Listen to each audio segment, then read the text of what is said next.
Mas Budi, Anda membangun sebuah bandara besar tentu karena sudah berpikir bahwa ini juga adalah sebuah profit center, bukan? Ya. Pandangan Anda tentang bisnis bandara ini? Ya, bisnis bandara harus punya kemampuan menghasilkan uang juga. Karena kami BUMN itu harus menginvest dengan uang yang komersial. Betul. Nah, oleh karenanya kami tidak saja mengandalkan pendapatan dari aero, tapi juga non-aero. Non-aero itu apa aja? Non-aero itu seperti ada kargo, ada parkir, ada komersial dan sebagainya gitu. Apa yang saya lakukan? Teman-teman ini saya ajak, Anda itu GM.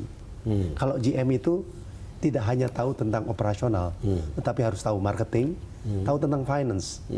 Apabila dia sudah tahu mengenai finance, ada structure cost di situ, maka GM ini berusaha apabila dia punya masalah. Yeah. Dan dengan kita membuat suatu analisa bersama, dalam 1 tahun terakhir ini paling tidak 3 bandara yang tadinya rugi menjadi untung. 3 bandara yang tadinya rugi menjadi untung. Ya. Dari kan Anda memimpin 12 bandara nih. 13. 13. 3 tambahan yang untung Ya. Dari berapa? Dari tadinya untung cuma 4. Sekarang 7. Jadi 7. Sudah 7.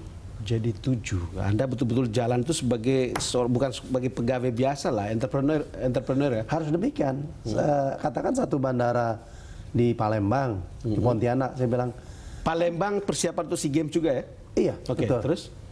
Jadi mereka tahu, begitu dia tahu rugi laba, tahu cash flow, dia tahu bagaimana menekan biaya, bagaimana meningkatkan revenue dengan memilih tenan dan sebagainya. Jadi mereka itu real GM, bukan GM yang operasional saja. Oke.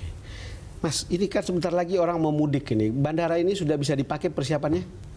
Insya Allah akan kita operasikan pada pertengahan bulan Juni, pada saat 2 atau 3 bulan, 3 minggu sebelum ya 2 minggu sebelum Lebaran ya. Lebaran. Oke. Jadi paling tidak teman-teman yang mudik itu menggunakan terminal yang baru, menjadi satu kebanggaan yang baru. Dan ada satu perubahan dari Lebaran yang dulu dengan Lebaran. Apa yang berubah? Yang berubah pindah terminal baru, Pak. Oh, pindah terminal baru ya. Saya betul-betul ingin naik dari terminal baru nanti. Silakan. Setiap kali ke bandara, karena saya sering ke sana selalu lihat kapan ya bisa naik dari situ. Iya. Kalau persiapan menuju Asian Games, karena ini kan gerbang ya, gerbang Indonesia. Jadi Asian Games ini ada 2 Games, bandara yang kami persiapkan. Ya, Jakarta sama Palembang. Palembang ya. Jakarta itu pada saat Asian Games, terminal 3 Ultimate itu sudah selesai dengan 25 juta. Ya. Yang kedua, kita sudah selesai membangun East Cross. Yang ketiga, kita sudah membangun runway ketiga. Yang keempat, kita sudah meningkatkan kapasitas atau daya dukung terminal landasan kedua menjadi landasan yang bisa dilandasi secara penuh oleh 777. Sehingga insya Allah tidak ngantri dan memiliki bandara yang indah dan grande itu. Mas, ini kan kalau Anda sudah bangun seperti itu, apakah akan berpengaruh pada jumlah penerbangan internasional yang akan masuk ke Bandara Soekarno-Hatta? Akan bertambah atau bagaimana? Itu menjadi suatu keharusan. Seperti disampaikan tadi, kita hanya 35 ke kota-kota di luar dunia. Betul, 35 kota, betul. Sementara KL 3 kali lipat. Betul. Kami ingin mengefisienkan Jakarta itu jangan dibuat transit domestik. Jangan dibuat sebagai transit domestik. Sebagian ya kalau dari Palembang ke Jogja ya langsung lah. Iya itu betul. Dari Palembang mau ke Bali itu langsung aja. Bisa langsung. Gitu, ya. Sehingga ada ruang dan kita bisa tawarkan itu. Oleh karenanya kita punya konsep yang namanya transit airport. Sekarang itu ada 13 juta penumpang dari Australia lewat kita dan transitnya di Singapura. Transit Singapura, betul. Nah, kita ingin dan Kuala Lumpur, betul. Ingin mereka itu transit di kita. Kalau 13 juta itu transit di Soekarno-Hatta, 4 juta. Kita pastikan 2 juta atau 1 juta itu menjadi turis. 4 juta saja bisa transit di Soekarno-Hatta, 1 juta jadi turis. Jadi turis. Karena di situ kita memanjakan mereka yang transit seperti sama baiknya, bahkan lebih baik dari Singapura. Pertanyaan saya, Mas, bandara atau terminal baru ini apakah juga akan menampung pesawat Airbus A380 Jumbo yang 2 tingkat tuh? Kita punya 3 garba rata yang memungkinkan 380 Yang itu mungkin 80 bisa mendarat. mendarat. Ya. Wow. Dan runway-nya sudah memungkinkan. Jadi dalam rapat kabinet terbatas juga itu menjadi requirement yang harus kita siapkan supaya kita siap untuk bersaing dengan global.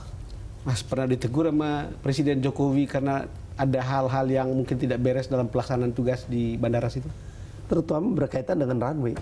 Dengan runway. Jadi selalu dikatakan oleh Pak Presiden, kalian boleh membangun yang namanya terminal. Betul. Tetapi yang namanya runway, namanya East-Cross itu keharusan.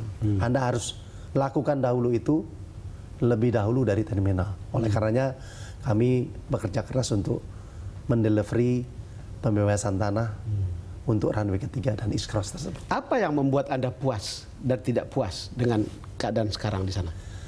Tidak puas, jujur saja masih banyak komplain. Ya, sekarang ini rasa tidak puas itu terlalu ada. Tetapi sekaligus kita melihat ketidakpuasan itu tandanya dia cinta sama kita. Dan kami juga dengan siap untuk menerima komplain-komplain itu. Karena dengan komplain itulah kita menjadi baik. Filosofi itu yang saya sampaikan kepada teman-teman. Apabila orang komplain, jangan Anda marahin. Justru Anda tampung itu, dan dengan Anda menampung itu, jiwa besar Anda tumbuh. Dan Anda bekerja tanpa tekanan. Saya hanya saya membayangkan kalau pada satu saat Anda lewat lagi di situ setelah tidak menjadi presiden direktur di Angkasa Pura II, lalu bandara megah itu jadi, Anda menceritakan kepada anak cucu Anda gimana? Kalau lewat di situ? Ya, saya suka guyon sama teman-teman. Anda itu kan hidup ini harus ada namanya, orang Jawa bilang tetenger. Tetenger. Atau bahasa yang lebih keren, legacy. Jejak. Jejak itu. Jadi nanti kalau ada putu lele, kui bandara Mbahmu Singgawe. Wow. Nah, itu satu filosofi yang mungkin nggak bisa dibayar dengan uang. Insya Allah itu terjadi dan suatu kebanggaan untuk bangsa. Mas Bud, terima kasih sudah datang. Terima kasih. The best to the point. Terima kasih. Pemirsa, demikian perbincangan saya dengan Presiden Direktur Angkasa Pura II, Budi Karya Sumadi. Anda sudah mendengar informasi melalui perbincangan ini. Supaya Anda tidak kecewa atau merasa bahwa informasi ini tidak benar, silakan Anda datang ke Bandara Soekarno-Hatta pada bulan Juni yang akan datang, atau 2 atau 3 minggu sebelum Anda pulang Lebaran. Mungkin Anda bisa memanfaatkannya dan melihat kemegahan Bandara Terminal 3 Ultimate ini. Terima kasih karena Anda sudah bersama kami. Sampai jumpa lagi dalam DPS To The Point episode berikutnya.